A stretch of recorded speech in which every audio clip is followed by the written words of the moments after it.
Hello, 3 is the magic number. No more, maybe less. I was not expecting you to start singing. If Arsenal lose to Crystal Palace on Wednesday, Liverpool win the league. We don't want that to happen because that's a bit crap. We want to be in the ground. We want to see it happen. We want to have the let off. We want it to be the thing of our dreams. Arsenal are actually playing quite well now. We've got to give them some credit.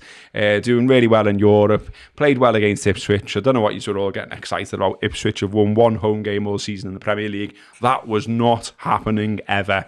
I never even got dressed. I was watching in my bills going, I'm not going nowhere. This is not happening. There's no bevy in town this afternoon because Liverpool are not winning the league.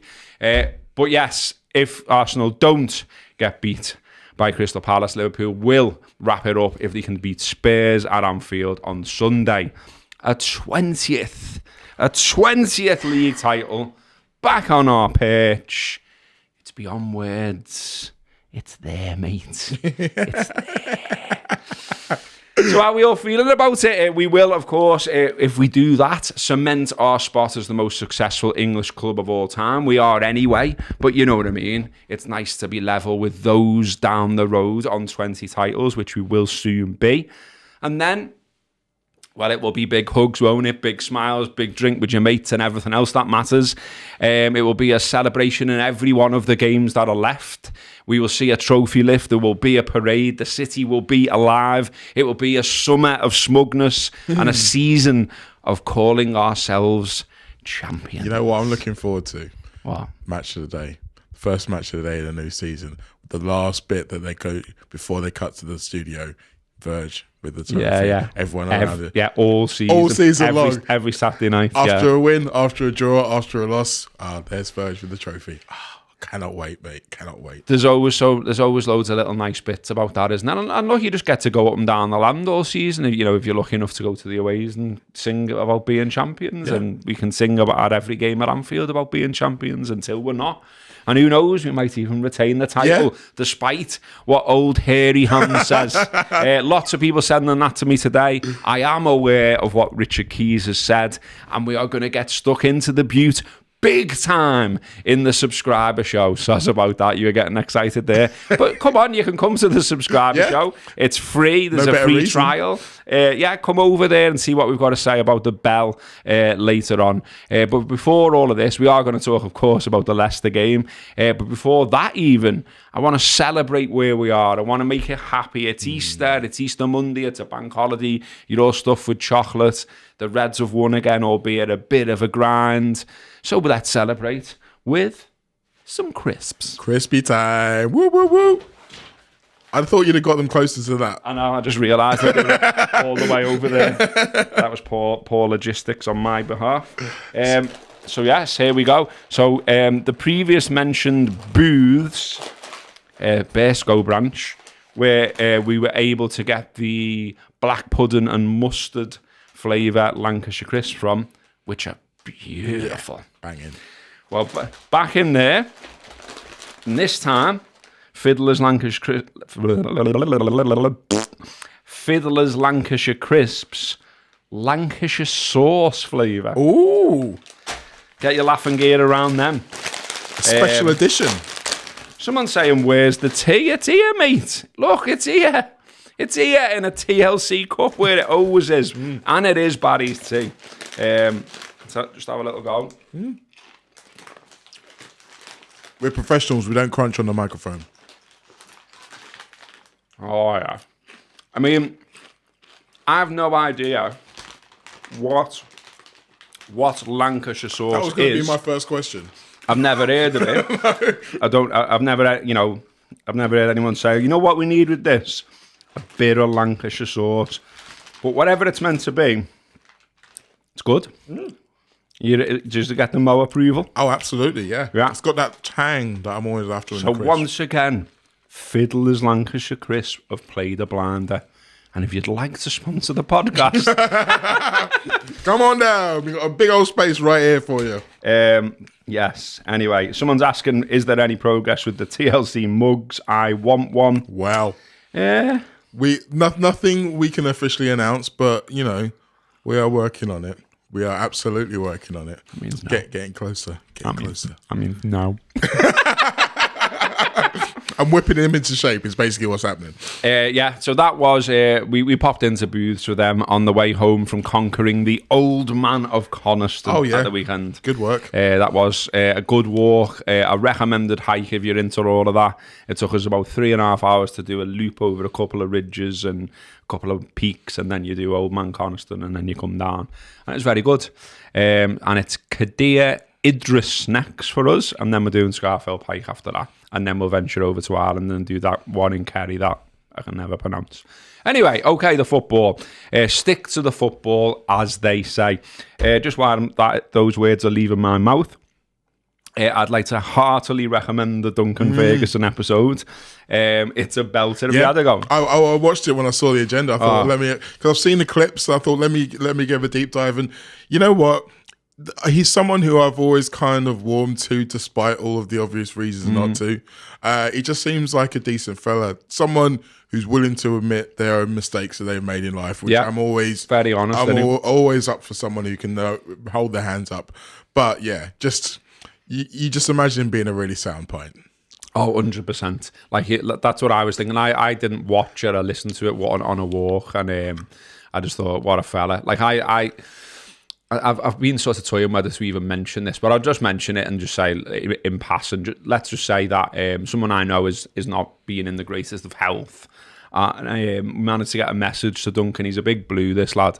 And we got a message to Duncan just saying, could you do a video for him? And he did, and it's absolutely brilliant, and it lifted spirits, certainly of him and his family, etc. And look, he doesn't have to do these things, does he? But, I thought then, he's a good bloke. Yeah. I thought when I read the stuff with Carragher and the way he took Carragher's son up to Inverness and all that, thought good bloke then. And then I listened to the podcast and he was funny, as you say, he was honest. Very honest about his career, about maybe not taking opportunities. Really funny about, the red cards. David Gallagher and Paul won't give you too many spoilers. Just to say, watch it. It's definitely worth a watch or listen. So go and give that a go. But yeah, we do have to talk about then. We do have to relive. Leicester City 0, Liverpool 1. I guess the first thing to concentrate on is that we went 13 points clear again, and it is in April, and we only need 3 more points maximum to win the title. But I guess the big thing, because there's not loads to talk about in it, because it was a bit of a weird, odd, game. grind, boring game, really. I mean, there were parts of it I enjoyed. So it was weird because I always think goals change games. Goals are the biggest things that change games. And we had a massive opportunity to score a goal inside the first 3 minutes. Mo Salah was in on the goal. And we just thought, sound, here we go, 1-0. Yeah. Managed to hit both posts. And I don't know, there's just something about that. Obviously, we know that Salah's had a few issues in the last couple of games, not quite been at his sharpest best. And when you see that happen so early in the game, there's just a little bit in your back of your head, just like, no, please, can we not have a day like this today? Please, can we not? And then they miss another chance, and they miss another chance, and they miss another chance. That Mo one was actually described as a goal on Radio Merseyside. Oh, really? Because I missed like the first couple of minutes just because I was like legging back to me flat from somewhere I'd been to get in to watch it. And so I had it on in the car, and it was like, the commentator said goal, described it as a goal, and then it was like, oh, it's hit both posts, and I was like, why have you said goal? Why have you said goal? But like, I mean, I can see why, because like the way it hit the first post, you normally expect it to go in. Like I mean, I was obviously being my very professional self, sitting next to Henry Winter and all the TalkSport gang. So of course I didn't. Name there drop. we go. So of course I didn't get up and celebrate, but I thought it was in. I was very much like, oh, okay, and yeah, and you've seen Liverpool have days like that. Not for a while, but you have seen them have days like that. And Slot after the game said he was never worried because we were kept creating chances. Well, I was worried, and for a couple of reasons. One, because like we haven't been great on the roads recently. So apart from the City game, which was fantastic, I think we've only won one other of our last 7 away games. So, and yeah, some of them we've played all right and not got the result, but it's been that's a decent amount of time, like 7 games, to not really get as many results. We've got the best away record in the league, but it's largely prodded up by that we were better earlier in the season, isn't it? I think there's nothing wrong in saying it has been a bit of a grind lately, and this was another one to bolt onto that. But equally, and like this is on the agenda. Like if you'd have just landed from Mars and looked at the stats, exactly, we've battered them. And that's the thing. That's why I felt better in some ways about this game, because some of those other games we mentioned with it being a grind, it's been like got to half an hour and we haven't really looked like getting a shot off. This time we created loads of chances, but it was just that last bit that was missing. And the kind of chances that you'd normally expect us to absolutely put away in our sleep, and it weren't coming. And then when they got their goal, like even that when the free kick was lining up, I was just like, please, can we not? And then when it went in, I was just like, oh, for goodness sake. Thankfully, it was ruled out. And thankfully as well, that seemed to light a fire under our asses, because even before the substitutions, you can sense the players were like, okay, we've got away with one here. Let's go and actually win this game. Like, we've been better team. Let's go and actually win it. And they did, as I'm sure we'll come on to. Indeed. Thank you to Jared from Canada, who has thrown in 20 Canadian dollars and said, one more to go. Have a couple of sweet pints of joy on me, fellas. Up the Reds. Thank you, mate. Very much appreciated. Not sure why someone's asking, are we following Glastonbury and are you taking the piss? Don't know what context I've missed in the free chat there, but I can just confirm, Tom, that makes absolutely no sense to me. And yeah, Trent's the story, isn't it? I mean, because Trent's the match winner. Trent has that moment. Wherever you are on the scale of whether you think, he is a reptile, a rodent, or just a lad from Liverpool who fancies a new challenge, wherever you might be on that. I think it would have provoked a reaction from every single Red out there and every single football fan. You've at the very least you've gone. Well, this is it. So in my match report, the first line is, it had to be him, didn't it? And that's the thing, isn't it? It's like, who's writing your scripts, Trent? Seriously. So yeah, there's been lots of talk, and it's weird because it feels like there's certain times it's been drawn down geographical lines. Like, everybody who's disagreed with me seems to be, the first thing that they tell me is that it's because I'm not a Scouser, so I wouldn't understand properly and all this kind of stuff. And to a certain extent, I do understand why people who are from here feel a little bit more, hurt or emotional about it. But as you said, regardless of where you are on that spectrum, it was a game that Liverpool needed to win and weren't winning, and then he provided the winning moment. So regardless of how you feel about Trent, how you feel about Liverpool is more important and should supersede that. So if you weren't off your seat, if you're one of these people who hate him, who don't think he should be on the parade, who think he should be training with the kids, whatever, if you weren't out your seat when he scored that goal, you need to have a serious word with yourself. Well, also all this posturing, I can't be doing with it. All this posturing and these are the rules and this is the way you must feel. And if you aren't in saying exactly the same thing as me, that can't speak. You are wrong. You are this. You are that. I will label you this way. Okay, I've got this little one for you then. So I'm watching it from home, and the commentary I had on, immediately as he was coming off the bench and coming on, was going on about the conflict of the situation, how the fans feel about him, how would this go down, him coming on as a sub in the game and all this kind of stuff. And straight away I was thinking, this is daft, because the lad's world class, the lad's creative, the lad's got a wand of a right foot on him, can create anything, play passes that other people don't see. We need to win the game. There is no conflict in this very situation. He's a Liverpool player. He will wear the red shirt, and therefore you support him. So that was what was starting to go round in my head. And then it made me laugh. The commentator hadn't even got the words out of his mouth, and I could hear the Scouser in our team from the away end. Yeah. So if we're looking for pointers in how you should be behaving in said circumstance, Well, the people who travelled to Leicester seem to think the right thing to do was support him, and I agree. Over to you, Mo. I can't speak. Well, the other thing about it is that it got an almost instant response from him, didn't it? So I think if you think about the last time that happened, which was Spurs away in the League Cup final, semi-final, he got the same treatment when he came on the pitch then, and he actually played really well in that game. And it's almost as if the two things are related.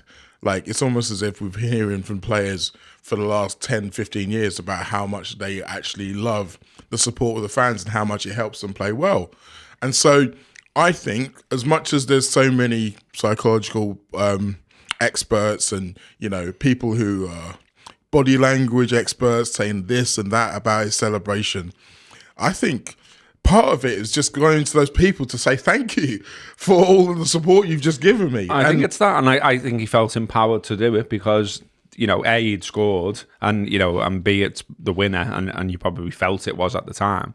But also, C, they'd already shown his support. They sang his name as soon as he come on the pitch. He will have heard it because they do hear it.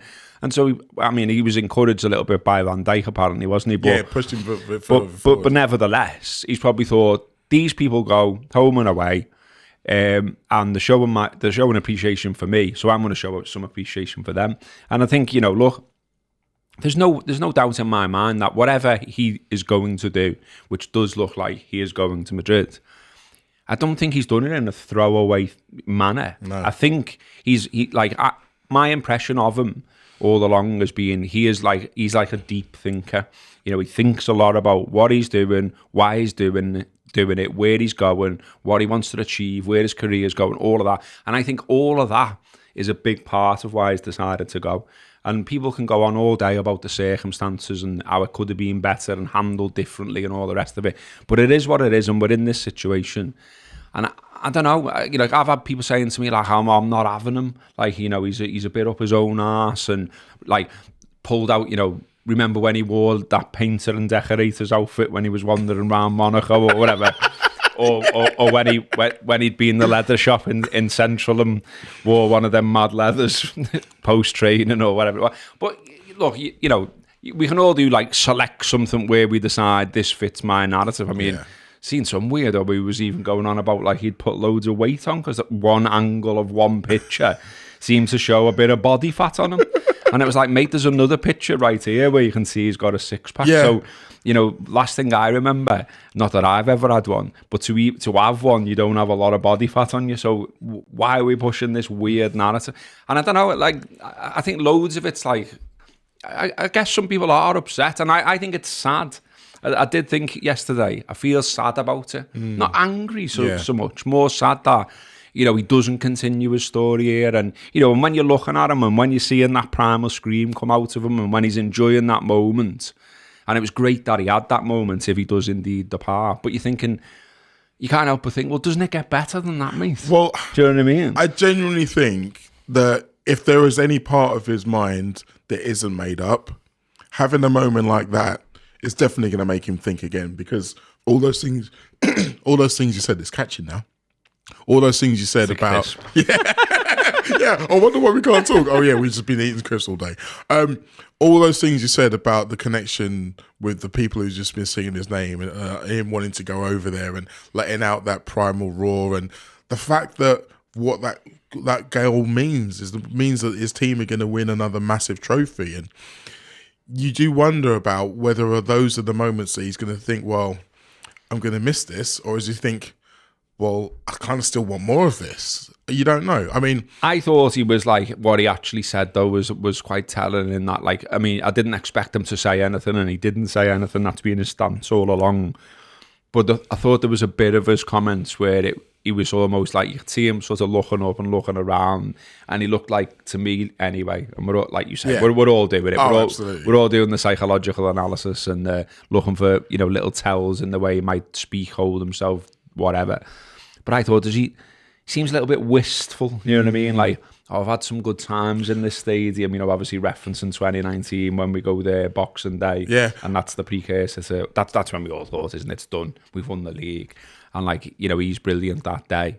And I thought, it looks like you're going, This is the last time I'm playing in this ground. He's actually scored 4 times there for Liverpool. Like 3 times against Leicester, and then the Community Shield against City he scored when it was there for some reason. But yeah, he's probably got loads of great memories of that stadium. But yeah, I mean, again, I'm not an expert on these things, but the hanging his shirt on the corner flag kind of felt a little bit like a monument to it's a great picture. Magic moments. I mean, he didn't do it, did he? No, but it is. It's like Tsimikas who threw it on or something. Yeah, but it was just like it's a great picture. Yeah, it's that iconic image that you're gonna imagine. Whatever seeing. snapper's done that, you're like, he's having a fucking field day today. You're like, get in. But yeah, it's one of those moments where you just sit and think about how he has impacted the last 9 years of this football club. And yeah, if it's not going to get into a 10th year, it's a shame. But I'm like you, I'm glad he had this moment this season. I'm always, whenever you win something big, I'm always happy when everybody has had their day where they get to be the one where like, today was my day. Today, I was the biggest reason why we got this win or this goal or this point or whatever. And so I'm glad he's had his moment. Yeah, I thought Van Dijk was good afterwards, his comments afterwards. He said, I think we forget that we're dealing with a human being. He's been through so many moments in the last couple of months and everyone will have an opinion on the way he's obviously been. But for us as players, we want to win games and he's been important throughout the season. He's been important for all those years that we've been together and there's still games to go. And then we need to have the best Trent Alexander-Arnold. When he scores a big goal like that, I think he deserves applause for stepping up in that moment and to soak it all in, because whether he stays or leaves, these are moments which you shouldn't take for granted to give us as a team the opportunity on Sunday to finish it off. So I think he deserved that moment, and now it's back to work to be ready for the weekend. Now, the manager as well. Obviously, the manager does shitloads of bits of press, doesn't he? They all comment on it. We all saw Klopp just fucking, he'd had enough by the end. And, it's like one broadcaster after another, then a group press conference. And it's like, it must do your head in. And there's the same question about 20 times. Yeah, and there's that opportunity every time to slightly slip up, isn't there? And I thought, the manager was ever the diplomat. We know that's the way he deals with things, etc. But there was one bit where I was like, my beef radar was like, because I was like, oh, hang on, what? Because he said to Sky, he's incredible. And here's the kicker. If he sets his mind to it. And I was like, oh. And then he said, if you play for such a long time for a club, there are always moments, but when these moments matter most, he knows how to step up. And that's something only top players have. My only good answer is to talk about his goal. All the attention should be on that and the importance of it and what he's done for this club. And I was like, all right, Arna, lad, yeah, but if you've just said he's only incredible if he sets his mind to it, people like me are going to go, do you mean that he hasn't always put his mind to it? Do you mean he's being distracted? I do think it's important when you're reading quotes to go back and watch them and see them. So with the Virgil one, again, a bit of a name drop here, I was lucky enough to be in front of him when he was saying those things. So I was able to see the look on his face, the expression. And he was very much kind of trying to remind everybody that he is a human and that he has had it tough and he is still his brother, who, despite the fact that things might be difficult in the future and all those other things. And so he always feels like he has that paternal feeling for him. With Slot, when he was talking about that, I think it was very pointed because it wasn't like it was a throwaway. It wasn't like it was like, oh, he's great when he puts his mind to it. It's like, he's great when he puts his mind to it.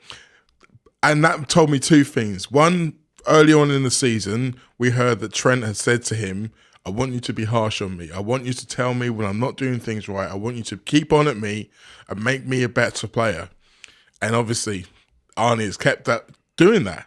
And he keeps doing it in public and in private. And that's the other thing it told me. Because the way he said it, that's the kind of thing that he's already said to him. It's not like this is the first time he's ever saying this thing. It's like, I've been telling you this week in, week out. You need to stay on it. And the other thing he said about the fact that when you've been at this club for so long, it can be hard when you've been to the same away game 5, 6, 7 times to keep getting up for it.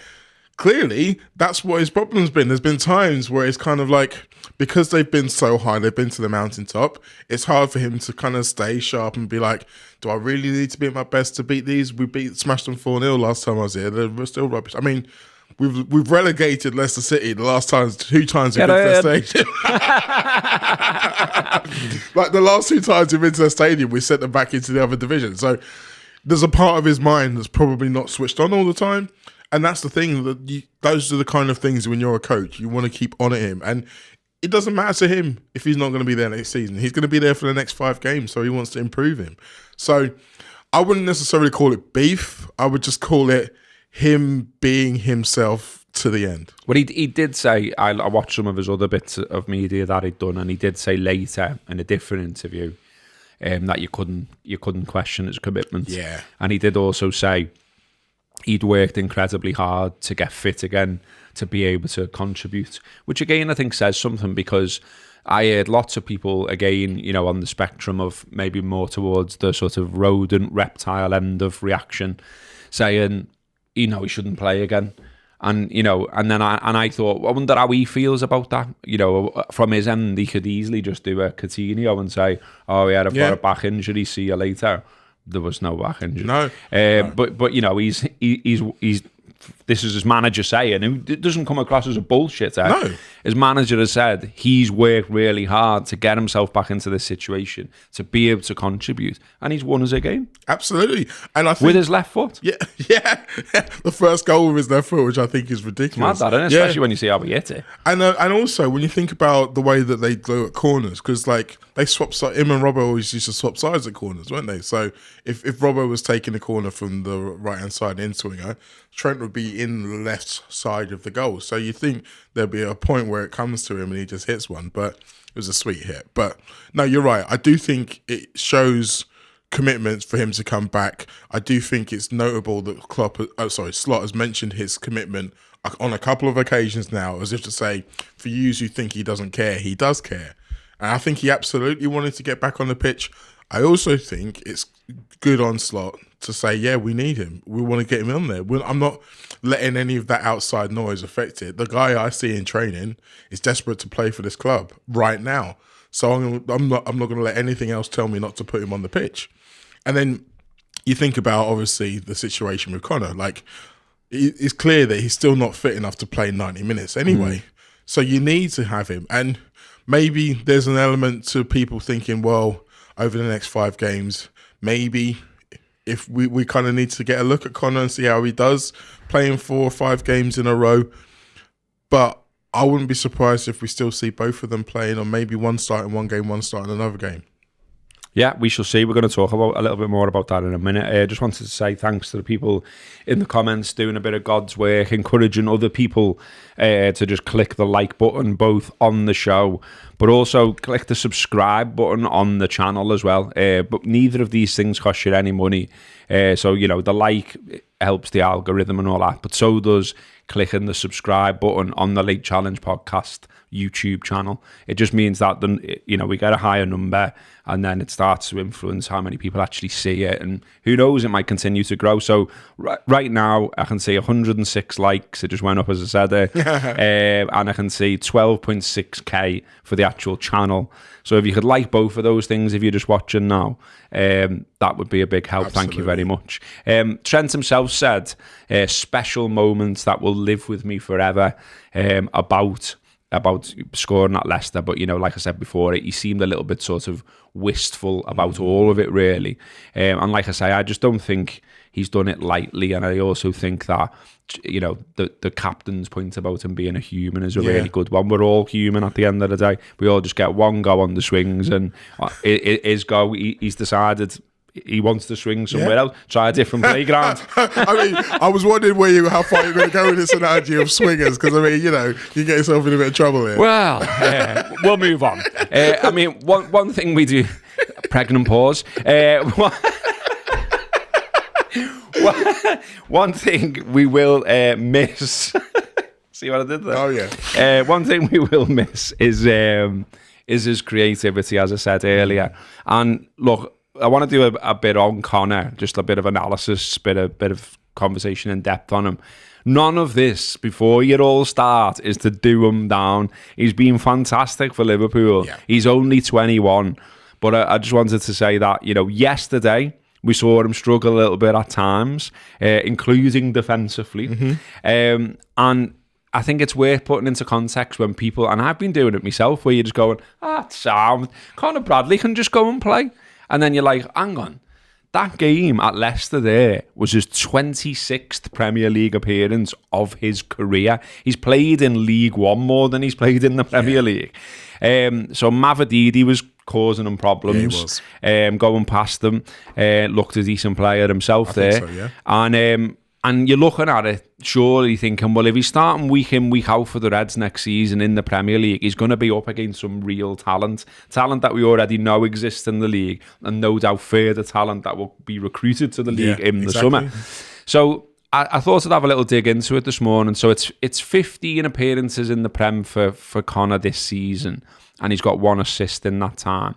He's only started 4 of those 15 in the Prem. And Southampton away is the only time he's completed 90 minutes of a game in the Premier League.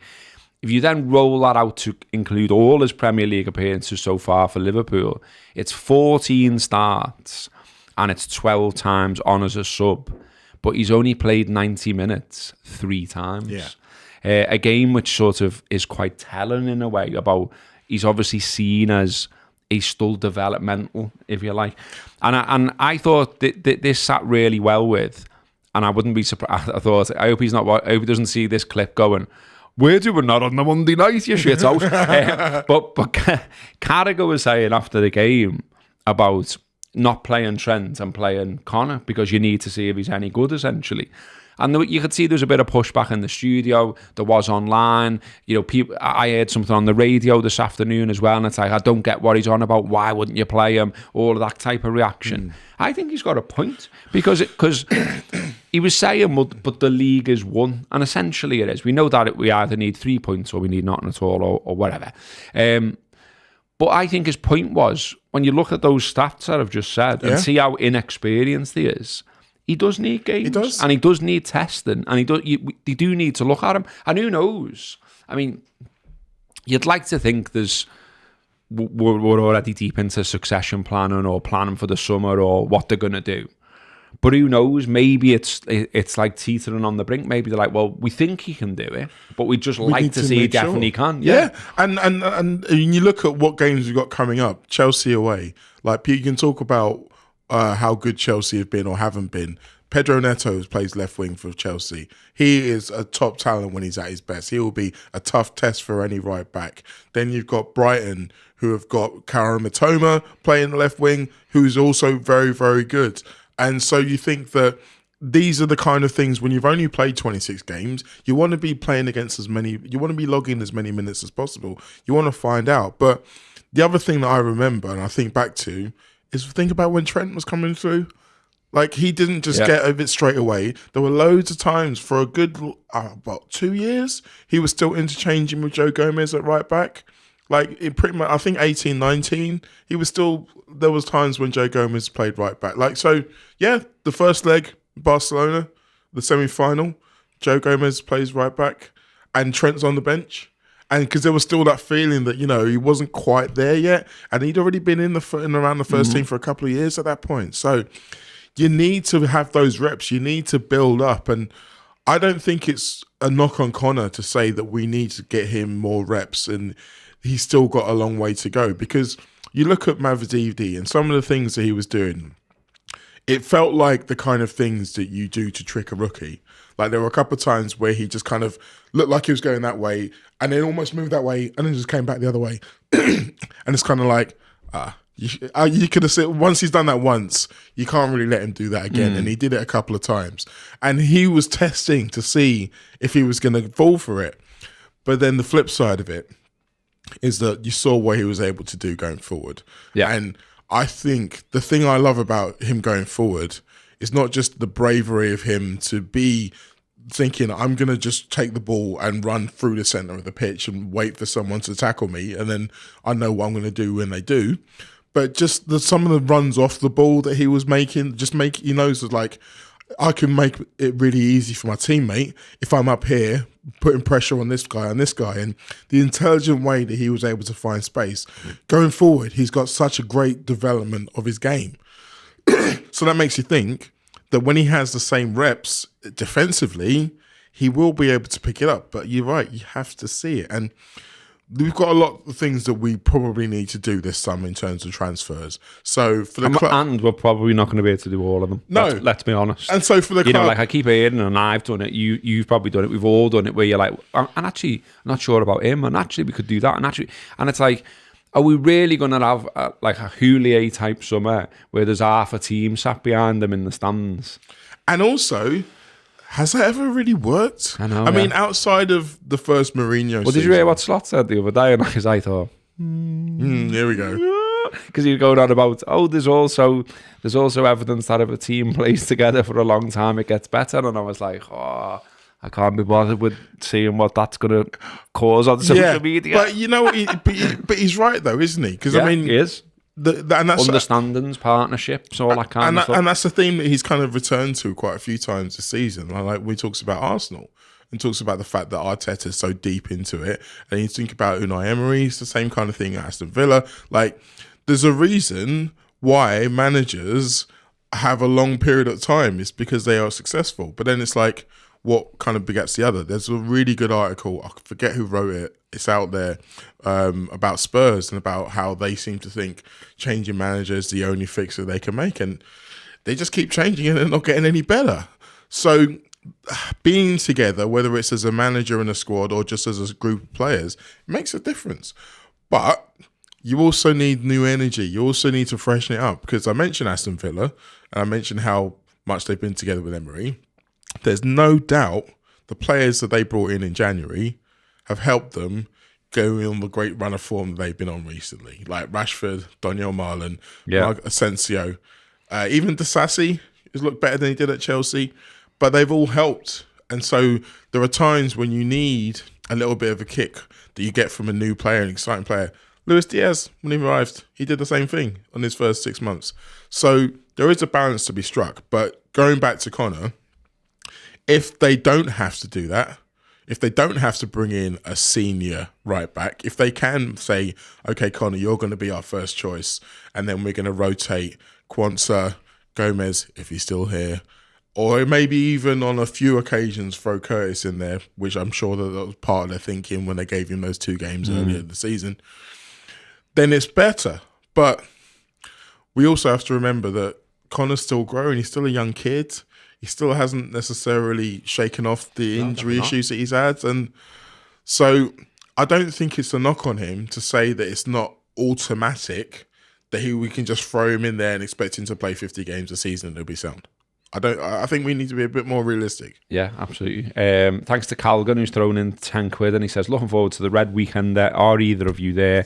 Last game of Marine season, Saturday, last game for Neil Young there too. See you at Marine, Robbo. I may well try and get down to that one, to be fair. And yes, likely to be at the Red Weekend there, and I know Mo is as well. Yeah. So yeah, may well see you there too. And yeah, for those the niche market of people watching who are actually into Marine, it's a bit mad about Neil Young going, isn't it? Who's going to be the next manager?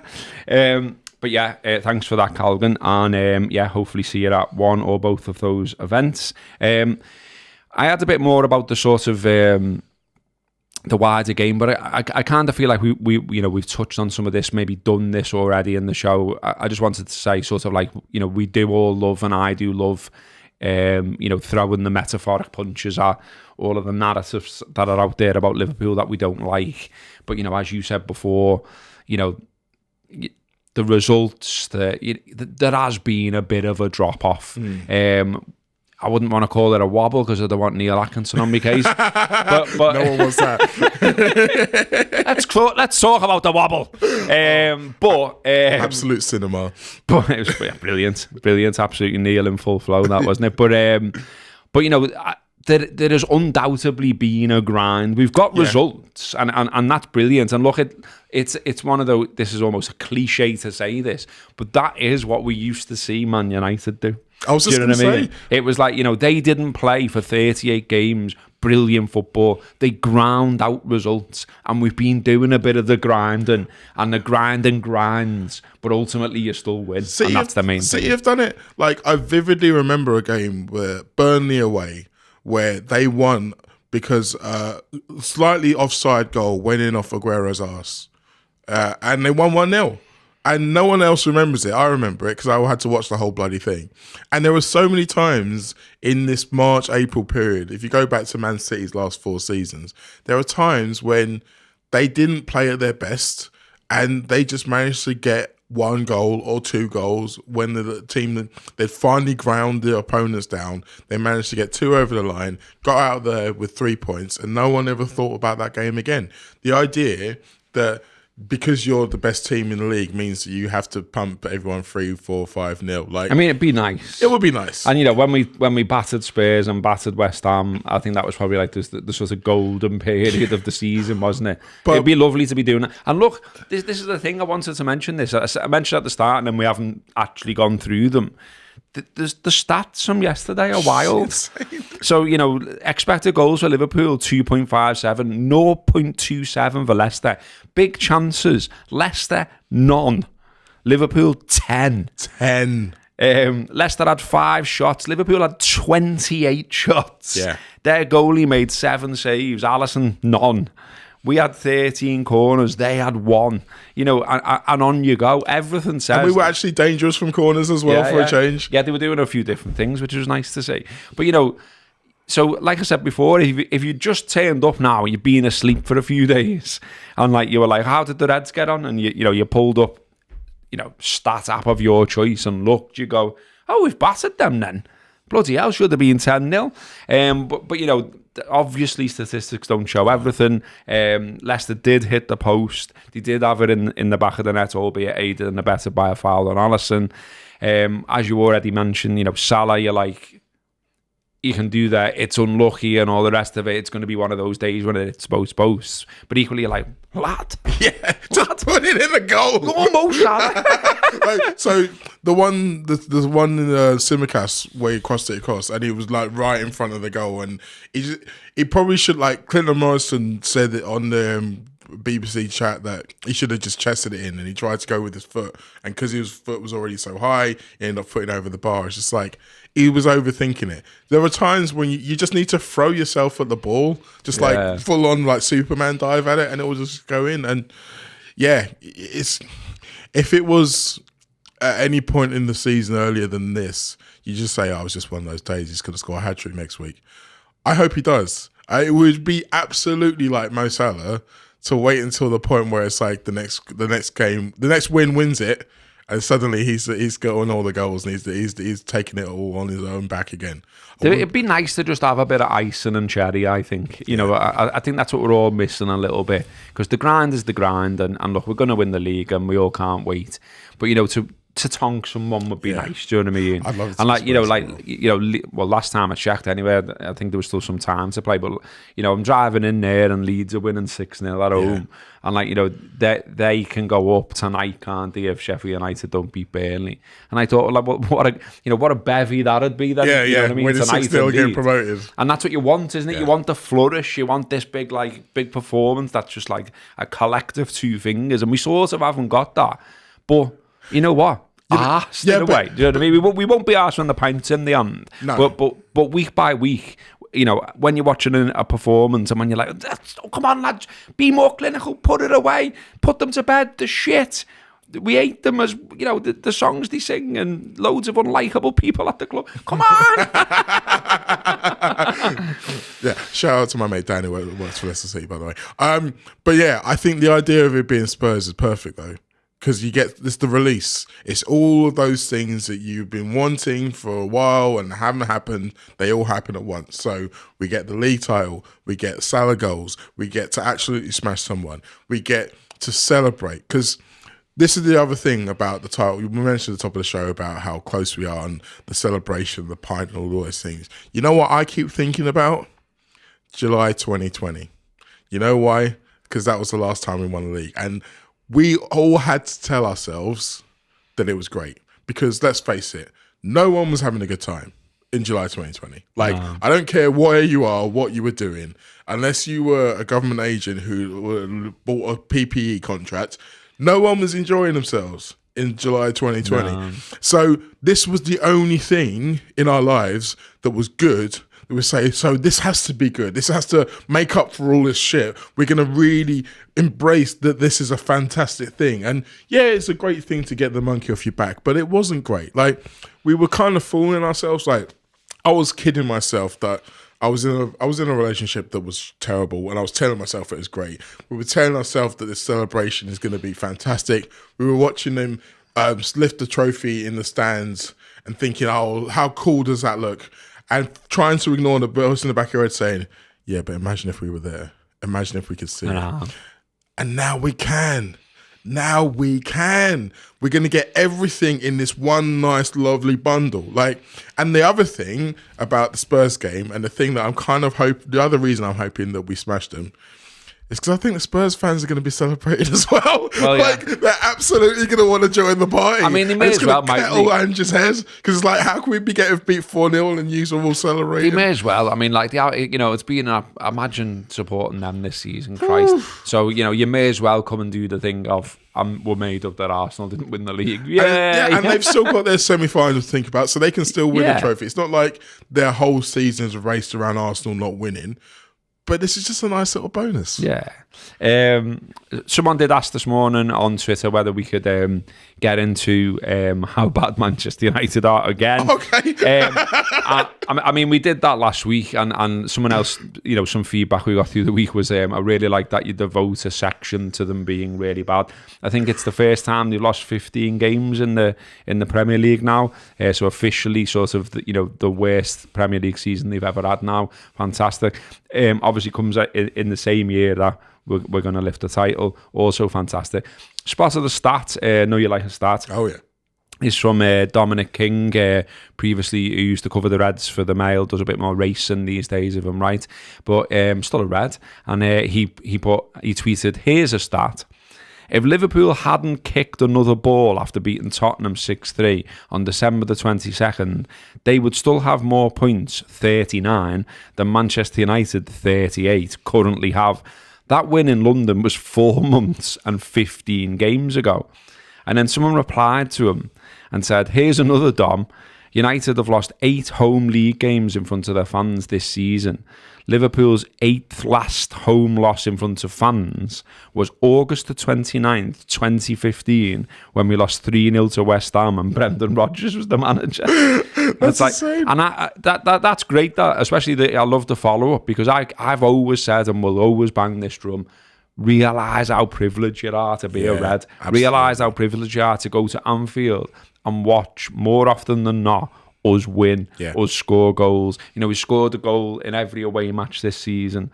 We at Anfield again, Forest aside, etc. Blah blah blah blah blah.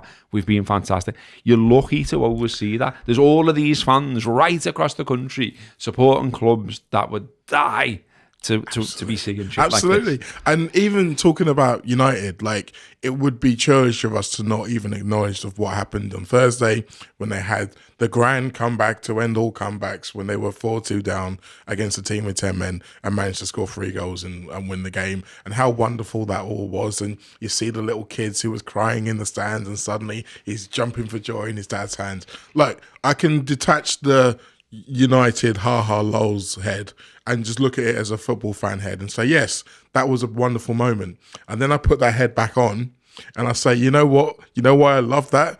Because it absolutely locked in all those United fans for another 10 years of misery. Like, even the next game against Wolves, like, they were 1-0 down going into injury time. They all stayed because they thought, maybe we're going to get another comeback. No. And just to reiterate what I said before about the Reds as well, I wanted to underline this really. Has there been a little bit of a move from good football to grinding it out? Probably, yeah.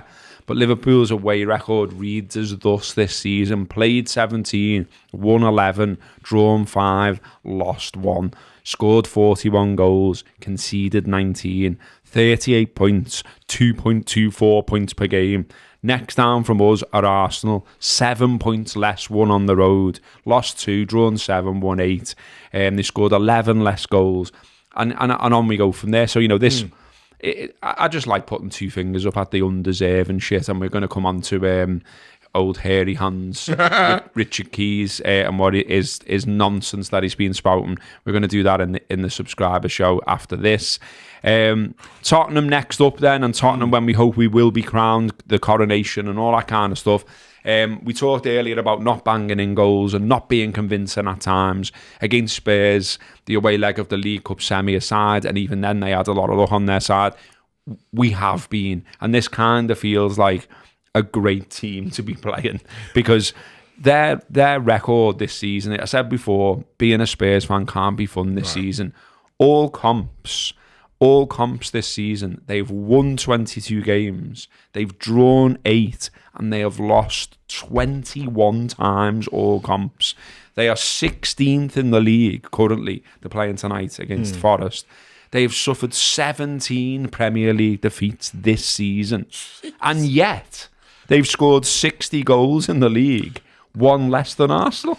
Like they are the maddest. And the other things I mentioned as well, you mentioned it you briefly there, Mo, is that they've got their Europa League semi with Bodo Glimt the Thursday after Anfield. Yeah. So surely Ange, dead man walking, man who keeps having a go at his fans in every single press conference, maybe stop doing that, mate. Yeah, probably.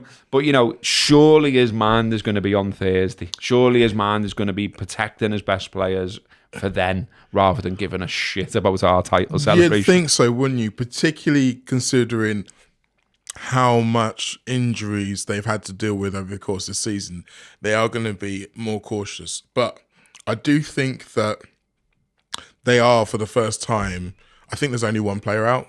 I think Maddison and Son might be back by Sunday. So that's what the Spurs will be saying. It's like, well, we've got our squad back now. We've got all our best players back now. And you looked at the second leg game against Frankfurt, they did look a better defensive team because they had their best defenders playing. So you think that they should put up a better fight than they had done previously.